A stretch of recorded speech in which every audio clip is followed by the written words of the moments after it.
Covid కేసుల పట్ల ప్రజలు ఆందోళన చెందాల్సిన అవసరం లేదని వైద్యారోగ్య శాఖ మంత్రి సత్యకుమార్ అభయమిచ్చారు.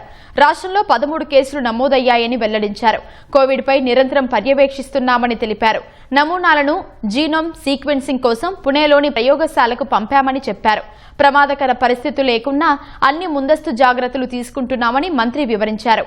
ఎన్టీఆర్ జిల్లా రాయనపాడు రైల్వే స్టేషన్ ఆధునీకరణ ప్రారంభోత్సవంలో పాల్గొన్న సందర్భంగా సత్యకుమార్ మీడియాతో మాట్లాడారు.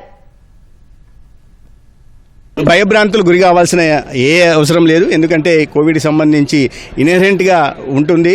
మీరు ఆర్టీపీసీఆర్ పరీక్షలు చేస్తే కోవిడ్ చాలా మందిలో మన దగ్గర దగ్గు జలుబు వచ్చిన వాళ్ళకి అందరికీ రావచ్చు. మన రాష్ట్రంలో 13 కేసులు వచ్చాయి. దేశవ్యాప్తంగా కూడా ఇవాళకి 339 కేసులు ఉన్నాయి. మేము గత 20 రోజులుగా దీన్ని నియంత్రణ చేసే ప్రయత్నం చేస్తున్నాం.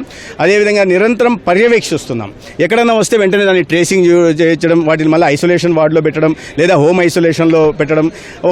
కొన్ని మార్టల్ డెత్స్ జరిగాయి ఇక్కడైతే కోమార్బిడిటీస్ కారణంగా, ఒకటి హెమటాలజీ కేసు కారణంగా, ఒకటి రీనల్ ఫెయిల్యూర్ కారణంగా, ఒక హై బీపీ కారణంగా కోమార్బిడిటీస్ ఉన్న వాళ్ళలో కొన్ని మరణాలు సంభవించిన మాట కూడా వాస్తవం. అయితే ఏ రకంగా కూడా అదురుదా పడాల్సిన అవసరం దీంట్లో లేదు, గాబరా పడాల్సిన అవసరం లేదు.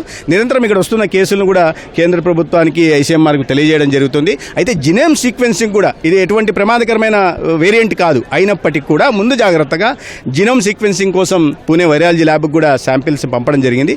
అదే సమయంలో కావాల్సిన ఆర్టీపీసీఆర్ ఎక్కువ చేస్తున్నాం. పరీక్షలు ఎక్కువ చేసే కొద్దీ కేసులు వస్తుంటాయి. అయినా ముందు జాగ్రత్త చర్యగా వీటిని కావాల్సిన అజిత్రోమైసిన్లు కానీ రెమ్డెసివిర్లు కానీ వీటిని కూడా అందుబాటులోకి తీసుకురావడం జరిగింది. కావాల్సిన శానిటైజర్లు కూడా అందుబాటులో కావాల్సిన మోతాదులో సేకరించడం జరిగింది.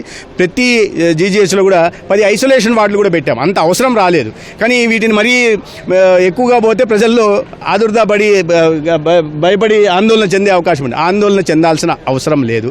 పూర్తిగా నియంత్రణలో ఉంది. పర్యవేక్షణ కొనసాగుతాం.